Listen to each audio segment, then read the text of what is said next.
Welcome to In God We Trusted. I'm your host, Will, and I'm here alongside Sam. Sam, what are we talking about today? Today we're going to be talking about crime. So we're continuing in our series on how to vote as a Christian. And this right along, it's the same exact percentage of people that list immigration as a top concern, list crime as a top concern. So last time we did immigration, this time we're going to be doing crime. And how does a Christian come to this issue, criminal justice, and vote on it? You know, when you're looking at two candidates, what should you be looking for and how should you vote accordingly? And not surprisingly, the Bible has a lot to say about crime. Yeah, it has an awful lot to say about crime. So when you go through the first 5 books of the Bible, the Torah, you have 613 laws that are laid out. Some of those are dealing with rituals and worship, but a lot of them are dealing with criminal laws. So it shouldn't surprise you that the Bible has a lot to say on crime. It talks about theft and murder and rape and kidnapping and assault and all those sorts of things, and it's against them. But they're denounced in the Bible, but then God comes in that same law and says, okay, now as a nation that's being established after Mount Sinai, your nation of Israel, this is what I want you to do. Here's a criminal code that you're to take into your existence as a nation, and you're to carry this out. And if you went back and you just read through Exodus, Leviticus, Numbers, Deuteronomy, what you would find is that law by today's standards would be draconian. Like there's, the death penalty is there for quite a bit. And that was the law that God established for Israel in the Old Testament. So a lot of people come to that conversation and they say, okay, well, yeah, that was the Old Testament, right? But now we have the gospel. We have the ethic of Jesus. We have mercy and forgiveness, which the Old Testament had as well. But it's even more emphasized when you see Jesus. And so what does justice look like for the Christian now? Should it be the same as the civil law in Israel? Well, no, because everyone would be dead. It wasn't that the law was bad, it's that the people were bad. But what should we look like? Well, how should we want our laws to look like? So one of the things that you see that is transformed in the New Testament era is you still have all these empires and different things where they come and they have law, and the law could be very strict, but you started to see elements of a desire for reform. If you go into the ancient world, like the Assyrians, Babylonians, like you see very little of that. It's just a harsh law, like we get rid of you. And then in the New Testament era, you see a lot more emphasis on reform. So like even our prisons are called penitentiaries. Well, what's in that word? Penitent. What does that mean? It means to repent. It means to turn. It's like we're reforming you. We're a reformatory, right? Like that's another word for a place that we send people who have been guilty of crimes. And so in the New Testament era, we do see more of an emphasis on we want to win this person. They've done bad things. They need to be removed from society. There's certainly justice, but we want them to be reformed so that when they come out, they're a productive member of society, that they're following the Lord's design, however you want to put it. Like that is the desire for justice always. But all of that doesn't take away from authentic justice. That's right. And so one of the things that we get confused on is we'll take a New Testament principle that's meant for Christians as individuals, and we'll try to apply it to the state, right? Yeah. So, in the Old Testament and the New Testament, you find verses that say, vengeance is mine, declares the Lord, right? Which means that you're not to seek vengeance or retribution for somebody that's harmed you, right? That's left to the Lord. And so what does that mean? Okay, that means if I'm voting, does that mean that I can't have a government that wants to impose justice on somebody who's wronged me? And we go to that extreme. We'll take verses where the Lord says, turn the other, if someone slaps you on one cheek, turn the other cheek. And, well, is that the way that government is supposed to run? Or when he's talking over the adulterous woman and he looks out at those ready to stone her and he says, let he who has no sin cast the first stone.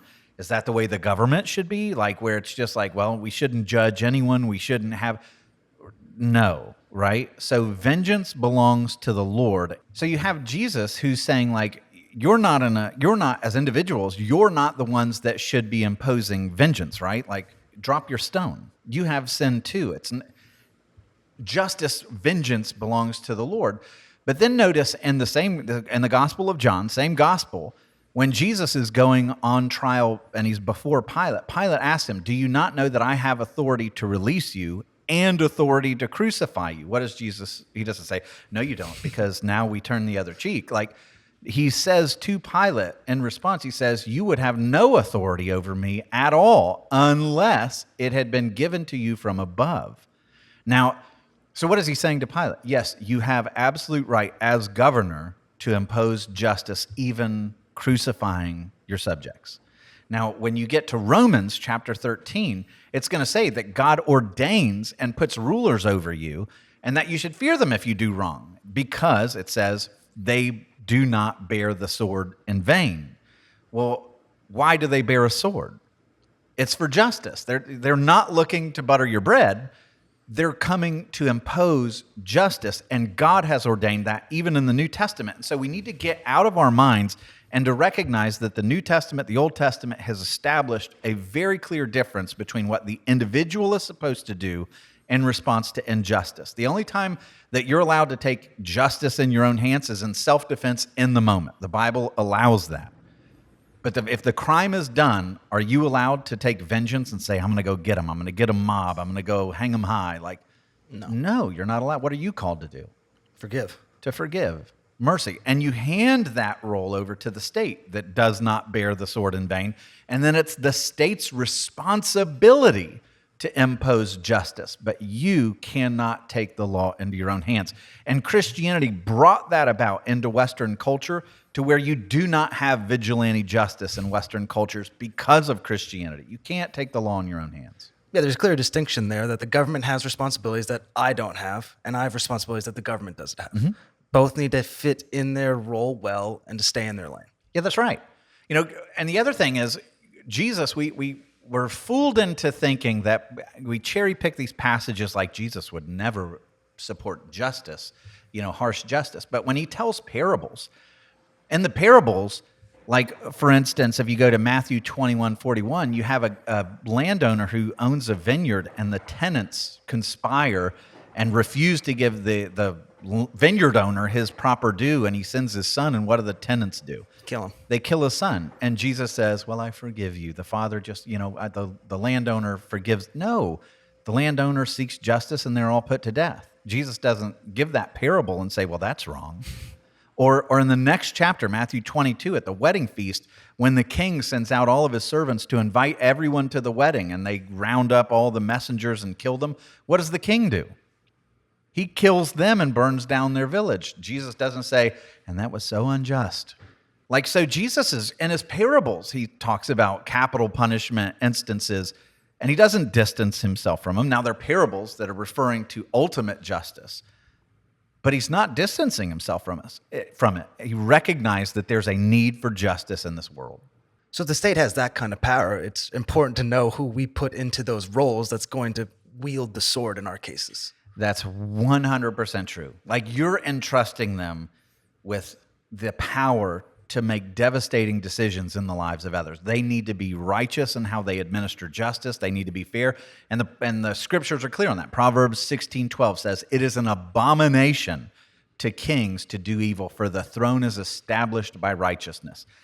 That's it. The throne should be a wellspring of righteousness that's seeking to bring justice to the people. But listen to this. In 1 Peter 2, verses 13 and 14, it says, be subject for the Lord's sake to every human institution, whether it be to the emperor as supreme or to governors as sent by him to punish those who do evil and to praise those who do good. So you should be eager to submit to these people if they are punishing evil and upholding good. But it also says in Proverbs 29:4, warnings against what happens when you put bad people in positions of power. It says, by justice, a king builds up the land, but he who exacts gifts tears it down. What does that mean? If you have a king who his justice is determined by who gives him a payment, gives him a gift, he'll wreck the land. The whole nation will turn corrupt. Sound familiar? Like, we're living in times where our elected leaders are so corrupt and so swayed, and justice is not impartial anymore. And I think everybody tends to feel that way. Ecclesiastes 8:11 also says that if you don't give justice right away, it'll rot the nation. So listen to what he says. Because the sentence against an evil deed is not executed speedily, the heart of the children of man is fully set to do evil. In other words, if you see corruption taking root and the government doesn't get rid of it, it just allows it to fester and it's never punished and people keep doing it and they keep getting away with it, guess what the next generations are going to do? They're going to do even more evil. And so it's really, really important to put somebody in office that is going to administer justice fairly, equitably, speedily, because if that does not happen, your nation will become increasingly corrupt. So going into this election with those categories, that the government is 100% to impose justice, that it bears the sword, not in vain, that it's to be speedy, that it's not impartial, that it's coming to make sure that righteousness reigns in a land. So now as voters, Christian voters, we have an obligation to pick the leader that we believe will bring about the greatest amount of righteousness and reduce the greatest amount of crime. That's our role in this election. So I remember when I was ahead of school, balancing justice and mercy. It's a complicated thing, and you don't want to land too hard in one direction. But I came across, and I just kind of landed on a rule that said, if I have a student that's making a mess of his own life, and he's making bad decisions, but the only person that it's impacting is him, I've got mercy for days, right? Like I'm going to be there helping him and trying to get the best out of him. The consequences, aren't going to be severe. But the moment that his behavior begins to harm the others in the class, the innocent ones in the class, then as an obligation, as a leader, I have a just and moral duty to make sure that this student's behavior does not impact those that are innocent.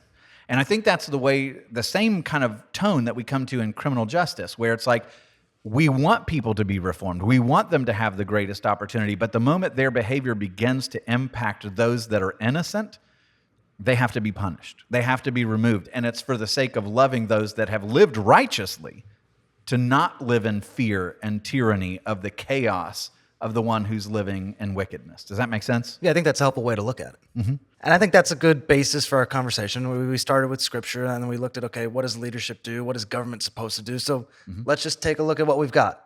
What's crime like in America right now? So there's a couple of things to point out here. One is, in 2021, the FBI overhauled the way that they record crime in the nation, their system. And so one of the things that did is a lot of the districts weren't reporting crime into the FBI database. So whenever you hear the FBI give crime statistics, they're incomplete. So for example, according to the FBI's own data, there were 6,097 law enforcement agencies that did not provide crime statistics in 2022. Okay. The next year, in 2023, the FBI claimed that 15,199 out of 19,152 law enforcement agencies participated. So that's 79% of law enforcement agencies. That still left 3,953 precincts that are not reporting. So you don't get a global picture of the entire nation with the FBI statistics as they are right now. So you have to go and gain a clearer picture of where crime is by looking at reports that are issued by the different precincts. And so let's go there. Under the Biden administration, so since 2021, several major cities are setting all-time records for homicides. Milwaukee, Portland, Philadelphia, Louisville, Austin, Rochester, Tucson, Albuquerque, Baton Rouge, Toledo, St. Paul, Indianapolis, Columbus, Aurora, Colorado Springs, Little Rock, Raleigh, San Antonio, Tacoma, Kansas City, Greensboro, and on and on. So you see murder rates records being set in the past 3.5 years. New York publishes its own set of records, and they really monitor 7 major felonies. In total, from 2020 to 2023, the number of these felonies has risen 32.6%. So that's a huge jump. In Chicago, violent crime has risen year over year. In 2023, it was 11.5% higher than 2022. Murders remain insanely high in Chicago. Every weekend, there's multiple murders. It's really a big problem. Between 2020 and 2023, car thefts were up 168% in the city. You have thefts and robberies up 37% over that time period. You go to Los Angeles, number 2 biggest city. New York's number 1, Los Angeles number 2, Chicago's number 3. In Los Angeles, between 2020 and 2023, violent crime rose 12%. In the last decade, murders are up 30% in LA. Wow. One of the things, and this is a problem all across the country, but we'll use him as an example. In Los Angeles, you have a district attorney whose last name's Gascon. He's been in the news a lot, that came out and announced. So this is the lead prosecutor for the district, right? Who comes out and says, I'm no longer going to prosecute people for a whole bunch of crimes. And so then he lays them out. We're not going to prosecute you for trespassing, disturbing the peace, driving with no license, driving with a suspended license, making criminal threats, drug possession if they're minor, drinking in public, loitering to commit prostitution, resisting arrest, and a whole series of others. He just said, I'm not going to prosecute these anymore. Guess what happened? All of those crimes exploded. Oh, what a shocker. Then in 2021, you had a New York district attorney guy named Alvin Bragg who said he's not going to prosecute crimes anymore, selling marijuana, not paying for public transportation, prostitution, trespassing, resisting arrest, obstruction of government, which means riots and stuff that aren't obeying police, not going to prosecute that anymore. So guess what happened? Skyrockets. All that stuff skyrockets. The same thing happens with DAs in Baltimore and San Francisco and Seattle and Portland and Philadelphia and Denver. You've got the Dallas district attorney who says he's not going to prosecute theft under $750. Guess what happens? Lots of small thefts. Right? Like, let me count it up. Okay, $749. It's $749. All right, this is a free one. Baltimore stopped prosecuting drug possession and prostitution. Now, here's where it's like, okay, why are we getting into this? When Kamala Harris served as the Attorney General of California, the state approved something called Proposition 47, and it prohibited prosecution for several offenses if it involved less than $950, right? So nice, higher than $750. Right, so $950, all right, well, cost of living in California, right? So shoplifting, grand theft, receiving stolen property, forgery, fraud, writing bag checks, as long as it was under $950, they would not prosecute you. So take a wild guess what happened in California, all their districts. Skyrockets. So you look at the news and you see all these places out in California, stores, and what do the shelves look like? Empty. They're all empty, or they're locked up behind, you got to ask somebody to open them for you, or the stores are just entirely closing down. And so she's Attorney General. She's not a legislator on that one. She said, I don't want to take a position on this, which is crazy to me. But this year, Californians they're rebelling. They're like, we can't handle this. It's turning our whole nation into a dumpster fire. And so they put Proposition 36 on the ballot that is going to overturn that reckless policy. And so when asked about it, what do you think Vice President Harris said? Well, of course, that's a bad idea. We need to repeal that. No, she refuses to take a position. Why would you not? Like prosecuting theft, if you came and took $949 from me, I want justice. No, I'm not going to take a position on that. And that's the kind of policy that's destroying so many of these places. So as a result of these soft on crime measures that you see in all these localities around the country, retailers like Target and Walmart and Nike and Rite Aid and CVS and Walgreens have closed dozens of stores in cities across the country because it's uncontrollable theft. And guess what? They're taking all those jobs with them. According to the National Retail Federation, in 2022, retail theft amounted to more than $112 billion in losses, which was up 20% from the previous year. And by the way, this year, 2023, when the records finally come in and it's finalized, it's expected to jump again. And that's just wild. One analyst is forecasting that it might be as high as $145 billion in losses, and that number is just growing astronomically. Why? Because you have all these places that say if you go into a store and you just take $900 worth of merchandise, we'll look the other way. Is it any surprise that if I'm a store, I'm like, why am I bothering? I mean, I'm not making money. My employees are at risk of thieves and everything else. They just shut down and leave these places. Yeah, it's not justice at all. It's not justice at all, and it's certainly not mercy. It's not mercy to your citizens that you're throwing to the wolves. So you have a lot of these prosecutors that have been supported by outsiders that come in with these agendas saying we're not going to prosecute crime anymore. So that's led to a bump in crime that has not been, vehemently opposed by people who should be vehemently opposing it. But in addition to that, you have several places that are starting cashless bail. And what that means is normally in the past, when you get arrested, you go to jail, you could get out if you pay bail. and then you go out and you prepare your trial or whatever. And so what they were saying is this is unfair to poorer people who can't afford it. So we're just going to have cashless bail. So if you're arrested, you're put behind bars, we'll release you even if you don't have any money, and you can go back into society. So several states like New York, New Jersey, Illinois, New Mexico, and California to some degree started allowing criminals out of jail without having to post bail. And the idea is we don't want them to lose their jobs. We don't want their lives to be thrown into turmoil. You know, this is a policy that disproportionately impacts poor people.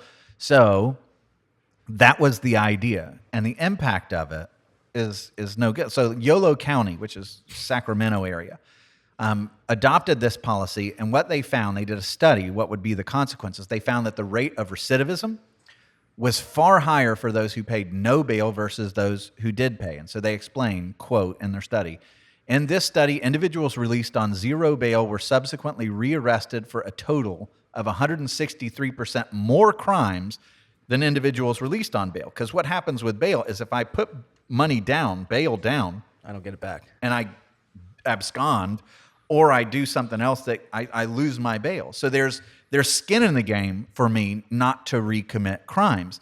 Well, of course, recidivism rate goes up. So as a candidate for president, Harris has promised, quote, on her Facebook page, as president, I will fight to end the cash bail system. So she's doubling down in that arena. So this is something that spurs more crime, is soft on crime, that she's promoting.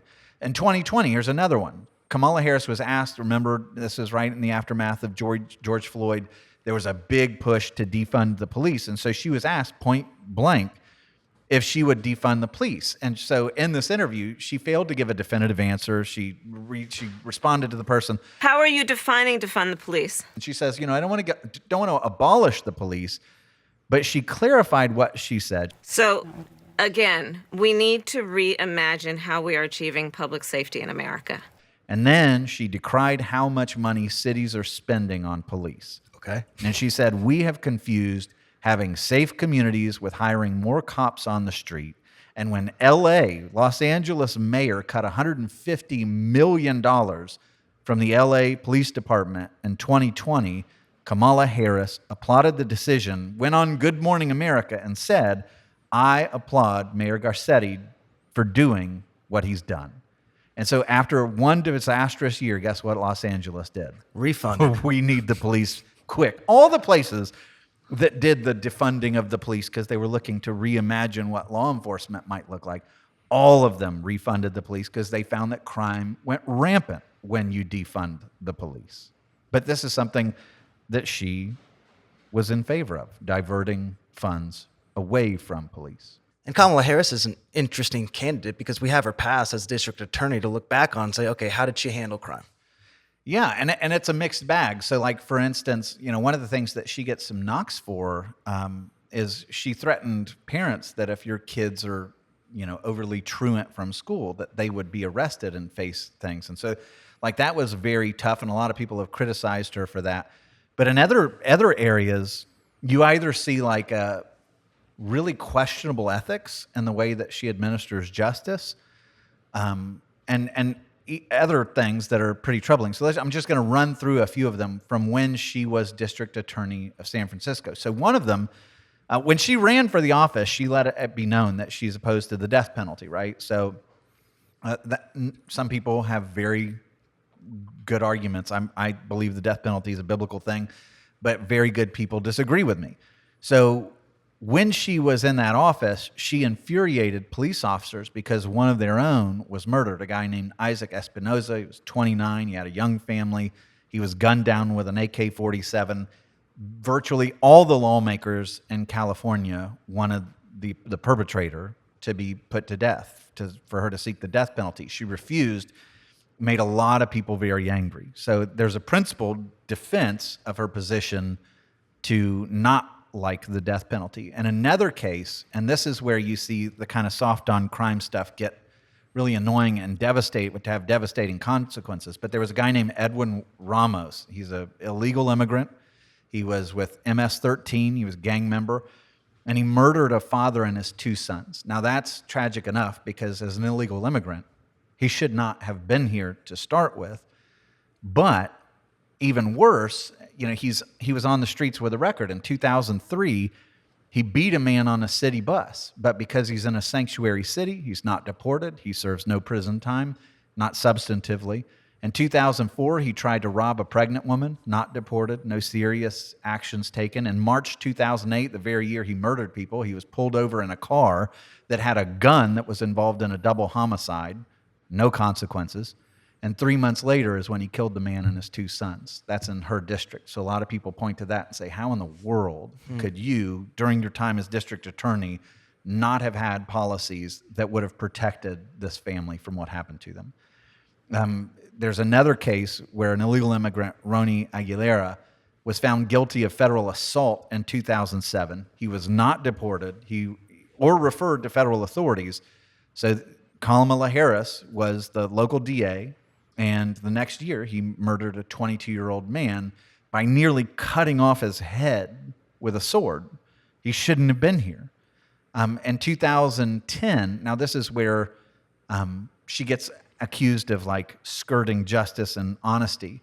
But in 2010, her office failed to disclose that their lead drug lab technician, a lady named Deborah Madden, and the drug lab had been deemed unreliable. And so what this person was doing is they would stay late once everybody else went home.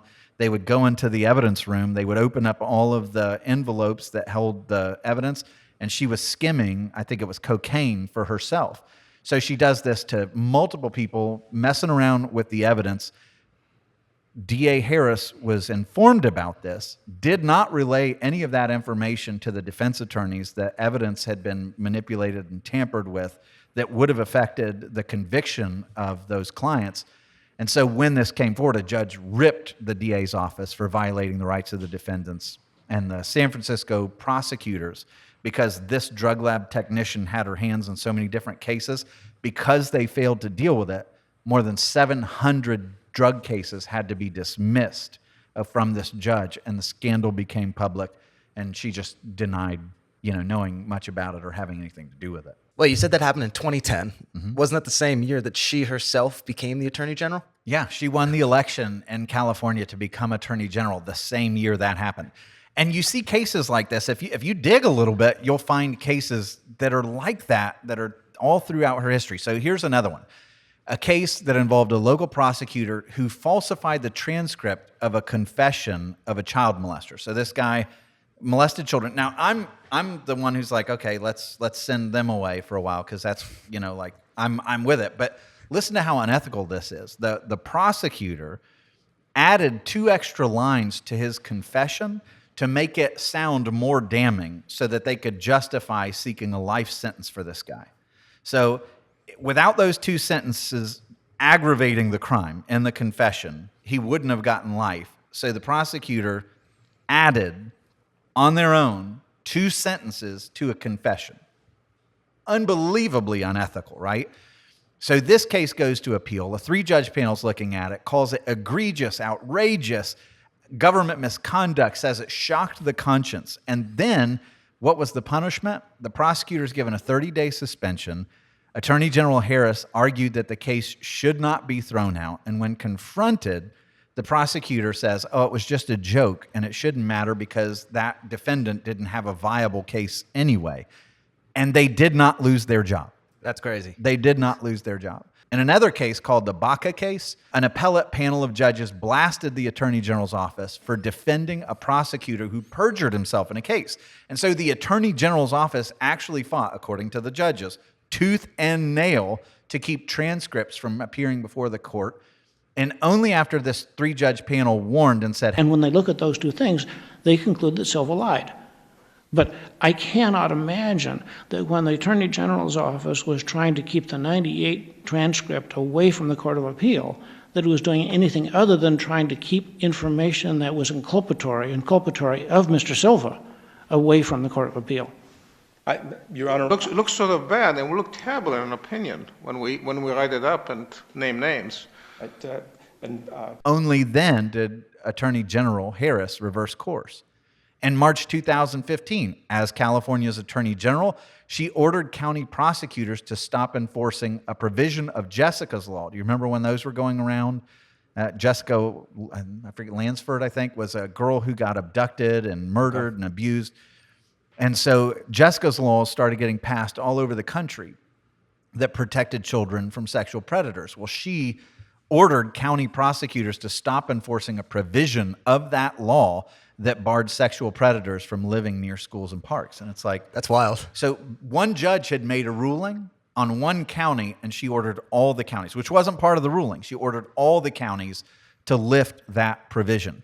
She illegally tried to force a conservative educational foundation and public interest law firm to hand over a list of donors. Imagine, like just coming to somebody being like, I'm Attorney General, I demand that you hand over your donors.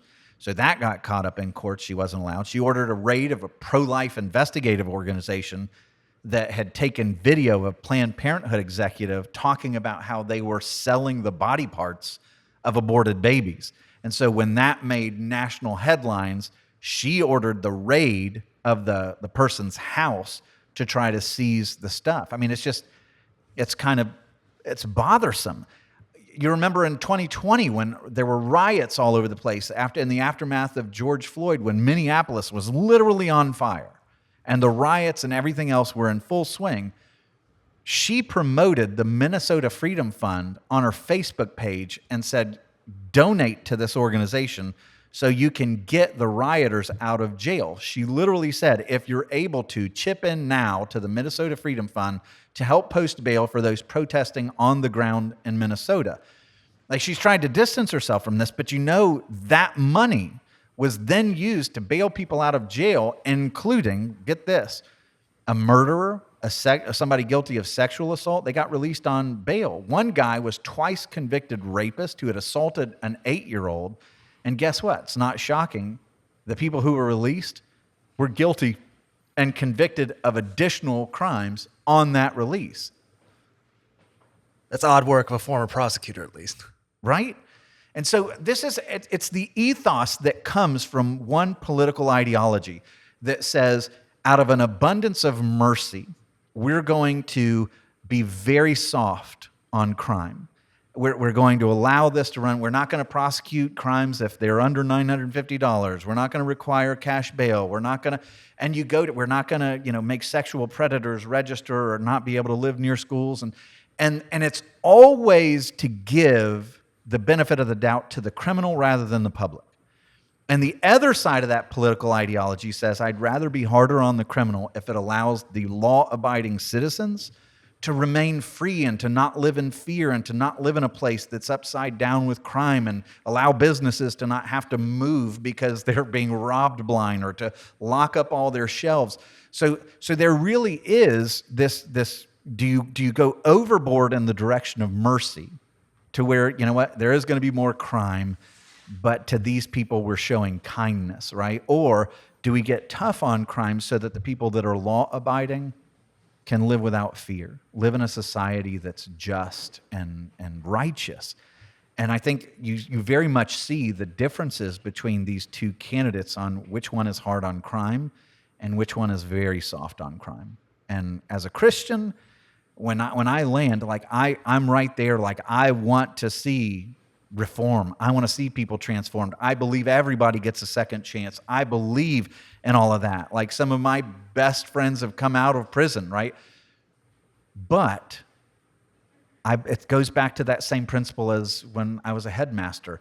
If showing that kindness to the one means that everyone else has to suffer for that mercy, that's not mercy. That's not love. Love is, okay, let's deal with this. As we're dealing with this, let's try to reform and try to transform your life. But you can't expect the rest of the nation to suffer so that you can show faux mercy to criminals. Yeah, and again, we're not voting for the elder of our church. We're voting for the highest ranking office. So it matters that, okay, the government was given control of justice. Let's put the person at the top who seeks after the most justice. That's right. And on the other side of that, you have a candidate, and this feels loaded, but it's just true. You have a candidate who fought against the defund the police movement. You have a candidate who's endorsed by all of the major police organizations, including the Fraternal Order of Police and sheriff's departments in multiple states. And somebody who has promised a law and order presidency is on the other side, who's never shown any signs of wavering, even though he has done criminal justice reform to make sure that it's not impacting people of color or things like that. Like, he's shown initiative there, but he's maintained a very hard on crime position across the board. And the irony behind it all is he's the convicted felon. However you want to make it, how he got those convictions, but there's some irony there that the convicted felon is the one who's harder on crime. I want to thank you for watching. Join us next time for another episode of In God We Trusted.